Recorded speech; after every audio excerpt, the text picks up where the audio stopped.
67 question says meiosis 1 is reductional division, meiosis 2 is equational division due to। अब एक बहुत ही veteran question है। Veteran मैं इसलिए बोल रहा हूँ क्योंकि ये क्वेश्चन आपने बहुत बार जब टीचर एक्सप्लेन करते हैं तो ये आपको बताते हैं। ये कई बार अगर आप ICSE से पढ़ें तो आपको मालूम होगा, ये आपको 9th में भी 10th में भी बताया गया था कि why it is known as reductional and equational. ठीक है, आपने 11th में भी इसे पढ़ा और 12th में भी कई बार टीचर्स जो बेसिक्स पढ़ाते हैं वो उसमें बताते हैं। तो ध्यान देने वाली बात यह है कि meiosis 1 और meiosis 2 के बीच में क्या डिफरेंसेस हैं, वो कैसे रेगुलेट होते हैं, ये बेसिक कॉन्सेप्ट्स आनी चाहिए।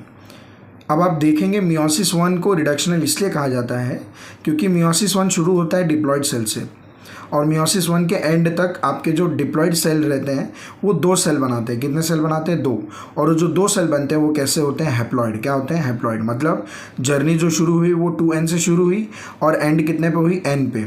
लेकिन उसके बाद meiosis 2 को इक्वेशनल भी कहा जाता है। रीज़न, meiosis 2 में आपके जो सेल्स बने हैं वो अभी कैसे हैं? हैप्लॉयड हैं।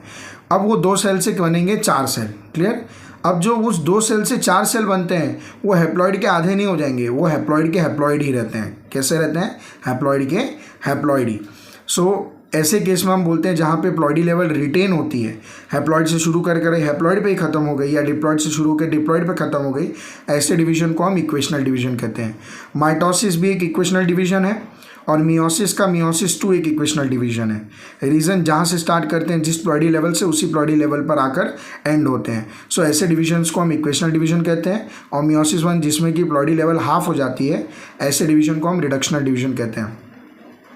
अब बहुत से बच्चों को ये समझ में नहीं आ रहा होगा कि मैंने ये प्लॉयडी लेवल क्या बोली, क्या बताया मैंने इसके बारे में। तो जिनको भी नहीं पता है आपके स्क्रीन पर देखिए, एक मैं अपने वीडियो का थंबनेल डाल रहा हूँ, इसका लिंक आपके डिस्क्रिप्शन बॉक्स में दिया गया है, प्लीज़ इसे देखें। वहाँ पे आपको एकदम बहुत ही अच्छी तरीके से क्लियर हो जाएगा कि क्यों meiosis 1 को रिडक्शनल बोला जा रहा है और meiosis 2 को इक्वेशनल बोला जा रहा है। और ये भी आपके डाउट क्लियर हो जाएंगे कि प्लॉयडी लेवल जो है इक्वेशनल डिवीजन में आप डिवाइड तो कर रहे हो, मान लो हैप्लॉयड से शुरू हुए तो फिर से हैप्लॉयड पे कैसे पहुंच जा रहे हो अगर डिवीजन हो रहा है। डिवीजन मतलब किसी भी चीज़ का कम हो जाना, बट वो कम तो हो नहीं रही है। इसका मतलब कि क्या, वहाँ पर कोई तो गेम उल्टा घूम रहा है या कोई तो यूनिक सिनेरियो है जो कि हमें समझ में नहीं आ रहा है। तो एक चीज़ तो अपने को क्लियर होना चाहिए कि इसमें फ़र्क क्या है, ये चीज़ अपने को आइडिया लगना चाहिए। क्लियर? तो ये वीडियो आप देख सकते हैं, डिस्क्रिप्शन बॉक्स में लिंक दिया है। देयर बाय अब समझते हैं हम लोग कि इसको सॉल्व कैसे करना है।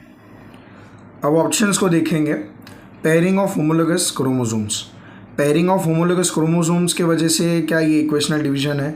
नहीं, ये रीज़न तो नहीं है हमारा। नेक्स्ट है क्रॉसिंग ओवर। नहीं, ये भी एक रीज़न नहीं है। नेक्स्ट है सेपरेशन ऑफ क्रोमैटिड्स। येस, आप जब वो वीडियो देखेंगे जो मैंने अभी जस्ट आपको बताई उसमें आपको पता चलेगा कि ये जो सेपरेशन है क्रोमैटिड्स का, इन्हीं पर गेम चलता है। आपका meiosis क्यों इक्वेशनल है और कोई meiosis 1 रिडक्शनल है, तो ये सेपरेशन ऑफ क्रोमैटिड्स की वजह से ही होता है। डिसजंक्शन ऑफ होमोलोगस क्रोमोसोम्स होता है जिसमें कि आपका जो क्रोमोसोम होमोलोगस क्रोमोसोम है वो आपस में सेपरेशन के टाइम पे किसी तरीके का सेपरेशन फेलियर हो गया हो या किसी भी तरीके का जो सेपरेशन है उसमें उस मशीनरी में कोई भी प्रॉब्लम आने की वजह से ये लीड कर देता है एन्यूप्लॉयडी और पॉलीप्लॉयडी जैसे कंडीशन के लिए। तो वो एक दूसरा कॉन्सेप्ट है। वाइल डिसजंक्शन की वजह से यहाँ पे हमारा meiosis 1 रिडक्शनल या meiosis 2 इक्वेशनल नहीं होता है। So the main reason is separation of chromatids. अगर आपको इसको बेटर तरीके से समझना है तो नीचे डिस्क्रिप्शन में लिंक दिया है, उसको देखें अच्छे से, आपको क्लियरली समझ में आएगा। ठीक है, let's move on to the next question. अब हम लोग मैच द कॉलम वाले क्वेश्चंस करने जा रहे हैं। Question number 68, match the stages of meiosis in column 1 to their characteristic feature in column 2 and select the correct option using the given codes. अब ये नीट 2016 के फेज़ 2 का क्वेश्चन है। कॉलम 1 में आपको फेजेस दिए हुए हैं, पैकेचिन, मेटाफेज 1, डायकाइनेसिस, जाइगोटिन। तो ये तो क्लियर हो गया कि meiosis के स्टेजेस है। अब तक इतने क्वेश्चन सॉल्व करने के बाद यार इतना तो कम ऑन यार, इतना आपको आना चाहिए कि अब meiosis के स्टेजेस आप आइडेंटिफाई कर लो। और नेक्स्ट है कॉलम 2 में उनका डिस्क्रिप्शन दिया है। सो जो फेजेस है उनके करेक्ट डिस्क्रिप्शन के साथ मैच करना है। आपके पास ऑप्शंस दिए हुए हैं। अब हम लोग एक एक करके देख सकते हैं, बट इसको देखने से पहले मैं आपको इमेज दिखा देता हूँ। ये इमेज को देखते हुए आपको समझना है कि कौन से स्टेजेस क्या हैं। तो सबसे पहली चीज़ तो देखिए, आपके पास यहाँ पे लिप्टोटिन करके कोई स्टेज दिया हुआ है? नहीं। सो लिप्टोटिन के हम लोग डायग्राम देख रहे हैं जिसमें कंडेंसेशन हो रहा है, तो वो हमारे काम का नहीं है। नेक्स्ट है हमारे पास जाइगोटीन। क्या जाइगोटीन है? येस। जाइगोटीन में आपका क्या हो रहा है? पहला ऑप्शन देखिए, pairing of homologous chromosome, yes, तो डी का 1 तो हो जाएगा। क्लियर? तो हम लोग डी का 1 हम लोग देख रहे हैं कितने में दिया हुआ है, 3 में दिया हुआ है, A B C. So D हमारा क्या हो जाएगा? एलिमिनेट। रीजन जाइगोटीन का 1 होगा, पेयरिंग ऑफ होमोलोगस क्रोमोसोम, जिसको आप क्या बोलोगे अगर in case pairing of homologous chromosome ना देकर क्या दे दिया होता, साइनेप्सिस दे दिया होता, तो वो भी जाइगोटीन के लिए साइनेप्सिस होता। क्लियर? नेक्स्ट देखेंगे, जाइगोटीन के बाद पैचिटीन आता है। पैचिटीन में क्या होगा आपका? क्या टर्मिनलाइजेशन होगा? नहीं। क्रॉसिंग ओवर होगा? Yes, crossing over takes place in pachytene. So A का हमारा हो जाएगा 3, ए का 3। तो डी का 1 और ए का 3 सिर्फ आपको एक ऑप्शन में देखने मिल रहा है, वो है सी। तो यहाँ पे अपने को ऑप्शन मिल चुका है, राइट ऑप्शन, बट फिर भी हम आगे के भी फेजेस देखेंगे। ठीक है? एक है मेटाफेज 1। मेटाफेज 1 में क्या होता है? Chromosomes align at equatorial plate. Yes, 4th वाला हमारा आंसर होगा फॉर मेटाफेज 1। और डायकाइनेसिस में ये लास्ट स्टेज है, डायग्राम में आप देख पा रहे हैं एकदम एंड में डिप्लोटिन के बाद डायकाइनेसिस आता है, जिसमें टर्मिनलाइजेशन ऑफ काइज़माता हो जाता है। So the correct answer is 68 का C. So is it clear? अगर कुछ भी डाउट है तो प्लीज़ कॉमेंट कीजिएगा, कॉमेंट बॉक्स ओपन है। Moving on to the next question. Direct यहाँ पे 2015 का एक क्वेश्चन है, जिसमें आपको कॉलम 1 और कॉलम 2 के जो कंटेंट्स हैं उनको मैच कराना है। अब इसको समझने के लिए पहली चीज़ तो आपको मियोसिस आना ज़रूरी है। मियोसिस नहीं आएगा तो आप इसका आंसर नहीं कर पाएंगे। ठीक है? सो पहले तो वो चीज़ देख लेते हैं कि मियोसिस आ रहा है या नहीं आ रहा है। अब एक तरीके से आप देखोगे कि ये कंबाइंड क्वेश्चन है, इसमें मियोसिस भी आपको लगने वाला है और माइटोसिस भी लगने वाला है। ठीक है? तो पहली चीज़ तो आपको ये चीज़ क्लियर होनी चाहिए कि इसमें कौन कौन से प्रोसेस हैं। एक है मियोसिस और एक है माइटोसिस। क्लियर? कैसे मालूम पड़ा सर?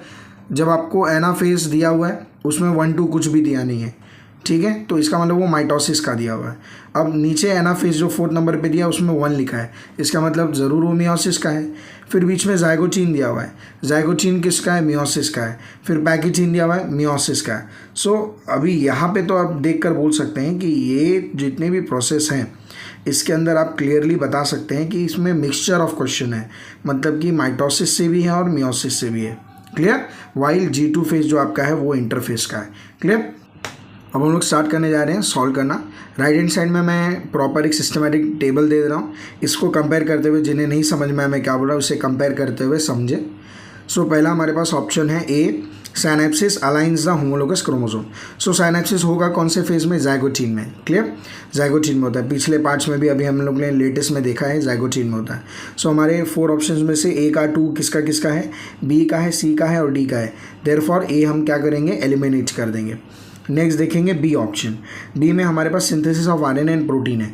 आरएनए और प्रोटीन का सिंथेसिस इंटरफेज में होता है, तो इंटरफेज में आपके पास यहाँ पर जो ऑप्शन दिया है वो G2 का दिया है। So the correct answer would be G2, तो बी का 3। अब बी का 3 हमारे पास 2 ऑप्शन है, बी और डी, बट सी में नहीं है, तो सी भी एलिमिनेट हो गया। ए एलिमिनेटेड एंड सी एलिमिनेटेड। अब हमें सी की तरफ जाना है। किसका सी देखेंगे? बी और डी का देखेंगे। ठीक है? अब सी क्या लिखा है? Action of enzyme recombinase. अब जो एंजाइम रिकॉम्बिनेस वो कराएगा रिकॉम्बिनेशन कब होगा? क्रॉसिंग ओवर के टाइम पे। क्रॉसिंग ओवर कब होगा? पैकेटिंग में। किस में होता है? पैकेटिंग में। सो सी का हमारा हो जाएगा 5। सो इवेंचुअली बी भी हमारा जो ये ऑप्शन है वो क्या हो जाता है? एलिमिनेट हो जाता है। सो हमारा जो फाइनल आंसर निकल कर आता है वो है डी। लास्ट ऑप्शन भी एक बार देख लेते हैं। Centromeres do not separate but chromatids move towards opposite poles. अब ये कौन से फेज में होगा? आपके डी के 4th एनाफेज 1 में।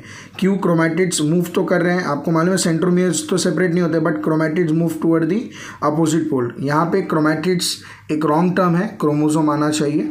सो वो हमारा आपका एनाफेज 1 में होने वाला है, क्योंकि नॉर्मल एनाफेज में आपके जो सेंट्रोमियर्स है वो भी डिवाइड कर ले जाते हैं। So eventually our answer is 69 का D. Moving on to the next question. Next question is 70। Match the following with respect to meiosis. NEET 2020 का क्वेश्चन है। हमारे पास टेबल में सेम वही चीज़ें दी गई हैं। अब ये चीज़ें आपको आनी चाहिए, अगर अब तक नहीं आ रही है तो आई एम रियली सैड। हम लोग पीछे के पार्ट्स में हमने इतने बार इस चीज़ को रिपीट कर लिया है कि अब तक आपको बिना देखे, अगर आप एक झलक भी देख लें तो आप इसका आंसर फटाफट दे दें। इतना बेहतरीन तरीके से हमने सीखा है। बट स्टिल अगर आप आंसर नहीं देख पा रहे तो राइट हैंड साइड में आपको डायग्राम दिया हुआ है, इसको देखते हुए करें। हालांकि हमें कॉपी करने की तो ज़रूरत भी नहीं है, अब तक हमने इतना इनफ प्रैक्टिस कर लिया है कि हम इसके आंसर्स को आराम से सॉल्व कर सकें। क्लियर। सो चलिए इसको स्टार्ट करते हैं। सो चलिए सबसे पहले देख लेते हैं जाइगोटीन। जाइगोटीन में क्या होने वाला है, साइनेप्सिस, क्रोमोसोम होमोलोगस क्रोमोसोम्स का पेयरिंग होता है। नेक्स्ट है पैकेटीन। पैकेटीन में आपका होने वाला है क्रॉसिंग ओवर। डिप्लोटीन में काइज़मा फॉर्मेशन। डाइकाइनेसिस में टर्मिनलाइजेशन। सो ए जो जाइगोटीन है उसका आंसर आना चाहिए साइनेप्सिस। सो हमारा पहला ही ऑप्शन A4 है और इसके अलावा और कहीं भी प्रोबेबिलिटी नहीं है, तो रिमेनिंग B, C, D क्या हो जाते हैं, eliminate. So our answer is A। जिन्हें नहीं समझ में आ रहा है वो प्लीज़ डायग्राम को रेफ़र करें, आपके लिए काफ़ी ज़्यादा ईजी हो जाएगा। Clear. Now let's move on to the next question. Arrange the following events of meiosis in correct sequence. NEET 2015 का क्वेश्चन है। हमारे पास ऑप्शंस दिए हुए हैं, crossing over, synapsis, terminalization and disappearance वाला। अब इसे वन बाय वन हम लोग अरेंज करेंगे। अब तक इतने क्वेश्चंस कर लिए हैं हम लोगों ने कि हमें एक आइडिया लग जाना चाहिए कि हमें इसको कैसे अरेंज करना है और ये फेसेस कौन से पर्टिकुलर पार्ट के हैं। तो जितने भी फेसेस आपको इसमें दिख रहे हैं, क्रॉसिंग ओवर, साइनेप्सिस, ये किसके हैं, मियोसिस 1 के, प्रोफेस 1 के सारे स्टेजेस जो आपके ऑप्शन में है ये प्रोफेस 1 के हैं। तो ये आपको क्लियरली आइडिया होना चाहिए कि प्रोफेस 1 के अंदर से आया है। अगर ऑप्शन देख के आपको ये आइडिया नहीं लग रहा है, इसका मतलब आपने अच्छे से पढ़ाई नहीं की है, आपके जो बेसिक्स है वो स्ट्रॉन्ग नहीं है और आपको उसे वापस दोबारा पढ़ना पड़ेगा। और ये आइडिया आपको लगना ही चाहिए 100% ऑप्शंस देखने के बाद। So let's start. पहले देखेंगे क्या क्रॉसिंग ओवर फर्स्ट होगा, उसके बाद कंपेयर करते हैं क्रॉसिंग ओवर से भी पहले कोई चीज़ हो रही है, synapsis. Yes, synapsis crossing over के भी पहले होगा। फिर नेक्स्ट देखते हैं टर्मिनलाइजेशन ऑफ काइज़मा था, नहीं ये साइनेप्सिस के पहले तो नहीं हो रहा है। नेक्स्ट है डिसअपीयरेंस ऑफ न्यूक्लियोलस, नहीं ये सबसे लास्ट में होगा, disappearance of nucleolus, because prophase 1 जब एंड होने की तरफ पहुंच जाता है, दैट इज अराउंड डाइकाइनेसिस, तब आपका जो न्यूक्लियोलस है वो डिसअपीयर होता है। सो हमारे पास जो बनेगा पैटर्न वो सबसे पहले आना चाहिए साइनेप्सिस, दैट इज B।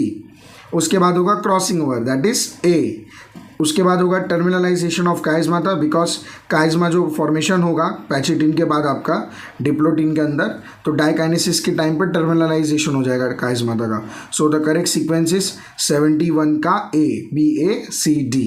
अगर जिन लोगों को नहीं समझा है वो नीचे के इमेज को देखते हुए समझें, वो ज़्यादा बेटर पड़ेगा आप लोगों के लिए। इसे रेफ़र करें, आप फिर से इसका आंसर दे पाएंगे। प्लीज़ अगर आपको बार बार रेफ़र करना पड़ रहा है इमेजेस को, तो प्लीज़ ये तो एकदम गलत एटीट्यूड है, आपको अपना चेंज करना पड़ेगा ये मेंटालिटी कि बार बार जब कभी भी क्वेश्चन आएगा तो आप एक बार इधर से इमेज देखेंगे। मैं इसलिए डाल देता हूँ कि जो फर्स्ट टाइम विजिटर्स है, जिन्होंने अभी तक बेसिक्स कंप्लीट नहीं किया है, उनके लिए ये वीडियो सर के ऊपर से नहीं जाना चाहिए, इसलिए ये रेफरेंस के लिए मैंने एक इमेजेस लगाए हैं। अदरवाइज़ कोशिश कीजिए आप पूरा अच्छे से लर्न कर लें। अदरवाइज़ अगर आप लर्न नहीं करेंगे तो एट द एंड आप हर बार किसी न किसी पॉइंट पर चूक जाएंगे और वो क्वेश्चन रॉन्ग होने में देखो भाई टाइम नहीं लगता। क्वेश्चन राइट होने के लिए तो 100 में से बहुत कम चांस रहते हैं, बट रॉन्ग होने के लिए आपके पास मैक्सिमम 50% से भी ज़्यादा चांसेस है कि आप उसको रॉन्ग करेंगे, क्योंकि हमारा ब्रेन उसको रॉन्ग करने में ज़्यादा तेज़ी से दिखाएगा काम। राइट होते टाइम आप लोग 10 बार सोचते हैं, अरे यार राइट सोच रहा हूँ कि नहीं, राइट सोचने के बाद 10 बार सोचते हैं, और रॉन्ग जब सोच रहे होते हैं तो डायरेक्ट मार्क कर देते हैं और हमें पता भी नहीं चलता है। और यही प्रॉब्लम रहती है। इस डायलेमा में नहीं रहना है कि ये राइट है रॉन्ग है, राइट है रॉन्ग है। अपना जो बेसिक से इतना स्ट्रॉन्ग कर लो कि इतना सोचना ही ना पड़े। इतना सोचने की ज़रूरत पड़ रही है इसका मतलब कि भाई पढ़ाई अच्छे से हुई नहीं है, किसी से आपको पूछने की ज़रूरत नहीं, आप खुद अपने आप से बोल दोगे कि यार ये तो क्वेश्चन लग नहीं रहा है, सॉल्व नहीं हो रहा है। क्लियर। सो 71 का जो हमारा आंसर हो जाता है वो हो जाता है ABACD। Moving on to the next question. Question number 72. The complex formed by a pair of synapsed homologous chromosomes is called। NEET 2013 का क्वेश्चन है। पीछे भी बच्चा लोग अभी हम लोग कितने बार देख कर आए कि साइनैप्स होमोलोगस क्रोमोसोम क्या बनाएगा। ठीक है, अब आप खुद ही इसमें से आंसर दे सकते हो। एक्सोनिम बनाएगा, इक्वेटोरियल प्लेट बनाएगा, काइनेटोकोर बनाएगा, बाइवेलेंट बनाएगा। ऊपर के 3 चीज़ तो पता ही नहीं, क्या ही ऑप्शन दे दिए। अगर जिसको आता रहेगा उसको तो मालूम पड़ जाएगा कि ऊपर के 3 तो यार इसमें सोचने की ज़रूरत भी नहीं पड़ेगी। सही बात है। वो क्या हो जाएगा आपका, बाइवेलेंट हो जाएगा। अब कितने लोग को नहीं मालूम है, जो अचानक से स्किप करके आ रहे होंगे या जो फिर भूल गए होंगे। सो नीचे यहाँ पर डायग्राम देखिए, दोनों होमोलोगस क्रोमोसोम साथ में हैं, दोनों के पैर को ही हम बाइवेलेंट कहते हैं और चारों को टेट्राड कहते हैं। क्लियर। तो ये चीज़ आपको आनी चाहिए दिमाग में। ठीक है, okay. Given below is the representation of a certain event at a particular stage of a type of cell division. Which is this stage? NEET 2012 का क्वेश्चन है। अब इमेज में देख कर आपको पता लग जाना चाहिए कि ये मियोसिस का स्टेज है। रीज़न जो आपका यहाँ पे क्रोमोसोम दिया हुआ है ये होमोलोगस क्रोमोसोम्स है, यानी कि पेयरिंग की गई है क्रोमोसोम्स की। और क्रोमोसोम्स की पेयरिंग कौन से पर्टिकुलर डिवीजन में होती है? माइटोसिस में होती है क्या? नहीं, मियोसिस में होती है। ठीक है, जो डायग्राम दिया हुआ है उसमें हो क्या रहा है? क्रॉसिंग ओवर हुआ है, काइज़मा दिख रहा है, साथ में रिकॉम्बिनेशन हो रहा है। ठीक है, ये तीन में से कोई ना कोई आंसर हो जाएगा और या उससे रिलेटेड जो ऑप्शन में दिया रहेगा। अब ऑप्शन पढ़ेंगे। फर्स्ट है both prophase and metaphase of mitosis, ये तो एब्सोल्युटली रॉन्ग है। रीज़न ऊपर जो स्टेज दिया वो मियोसिस का है और ऑप्शन में माइटोसिस तो एब्सोल्युटली रॉन्ग है, तो ए एलिमिनेट हो गया। नेक्स्ट आता है prophase 1 of meiosis, prophase 2 of meiosis. अब जो मियोसिस है आपके पास वो दो तरीके में बटा हुआ है, मियोसिस 1 और मियोसिस 2। मियोसिस 1 के प्रोफेज को प्रोफेज 1 कहते हैं, मियोसिस 2 के प्रोफेज को प्रोफेज 2 कहते हैं। और मियोसिस 2 का जो प्रोफेज है वो माइटोसिस के प्रोफेज के इक्विवेलेंट है, तो यहाँ पे ये भी एलिमिनेट हो जाता है, prophase 2 of meiosis and prophase of mitosis. Prophase 2 of meiosis is almost same as prophase of mitosis. बचता क्या है? Prophase 1 of meiosis. Reason prophase 1 of meiosis सबसे बड़ा फेज़ है जिसमें आपका स्टार्टिंग होता है लेप्टोटीन से और डायकाइनेसिस में ख़त्म होता है, और ये जो रिकॉम्बिनेशन है, क्रॉसिंग हो रहा है, ये आपके पैकेटीन में होता है। इसीलिए हमारा जो राइट आंसर है वो है 73 का बी, प्रोफेज 1 ऑफ मियोसिस।